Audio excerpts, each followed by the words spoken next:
សួរបងប្អូនថ្ងៃនេះខ្ញុំបង្ហាញបងប្អូនអំពីរបៀបមើលថាយើង channel របស់យើងខូចឬយ៉ាងម៉េចបាទទី1នៅពេលដែលយើង upload រួច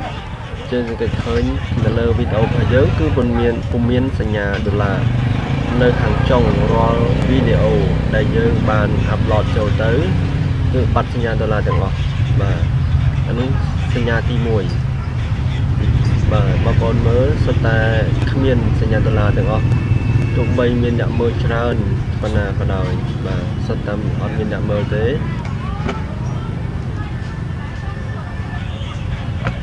បាទមើលវីដេអូទី2ប្លុកទី2បាទមានអ្នកមើលទៅដល់1750ហើយបាទហើយអត់មានចេញសញ្ញាដុល្លារទាំងអស់អញ្ចឹងយើងមានចម្ងល់ថាមូលហេតុអីបានអញ្ចឹងបាទ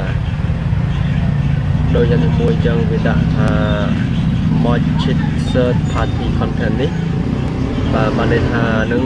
វីដេអូហ្នឹងគឺមានបញ្ហាហើយបាទយើងត្រូវ remove song if you don't want to claim on your video you may be able to remove the song បាទអញ្ចឹងគេឲ្យយើងលុបចោលបាទប៉ុន្តែខ្ញុំគិតថាវីដេអូនេះប្រហែលជាវាខូចហើយបងប្អូនបាទយើងមិនបាច់មើលអីទេ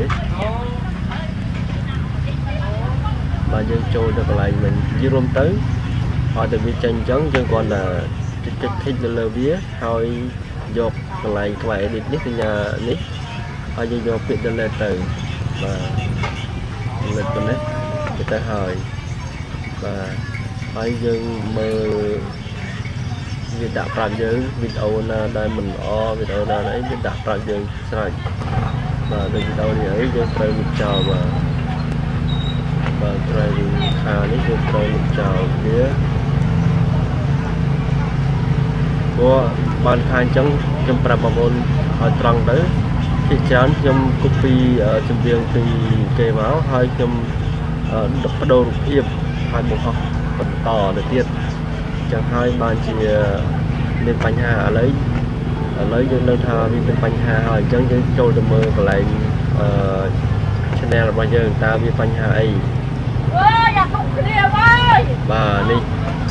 បាទ copyright ចេញពណ៌ក្រហមបាទវាពំមានយើងហើយបាទ bad standing មួយទៀតមុនខាយក៏ក្រហមបាទក្រហមទាំងអស់អញ្ចឹងបានន័យថាវីដេអូរបស់យើងនេះវាលុប block យើងចោលហើយបាទនេះ block វីដេអូអញ្ចឹងបានន័យថាវាលុបវីដេអូយើងចោលហើយក្រុមហ៊ុន YouTube គឺបានលុបវីដេអូយើងចោលហើយអញ្ចឹងវីដេអូរបស់យើងខូចហើយសូមបងប្អូនពិនិត្យឲ្យបានច្បាស់កាយយើងអត់បានដឹងថាGoogle ហ្នឹងឬក៏ YouTube ហ្នឹងលុបឲ្យយើងចោលទេយើងជារបស់ហោះបន្ថែមចូល upload ថ្មីវីដេអូថ្មីទៅបាទគឺអត់បានប្រយោជន៍ទេគឺយើងមិនបានលុយពីក្រុមហ៊ុនឡើយដូច្នេះបងប្អូនត្រូវសង្កេតមើលសញ្ញានៅខាងចុងបន្ទាប់ពីយើង upload រួចទៅបាទអញ្ចឹងសូមអរគុណសម្រាប់ការទស្សនាបាទ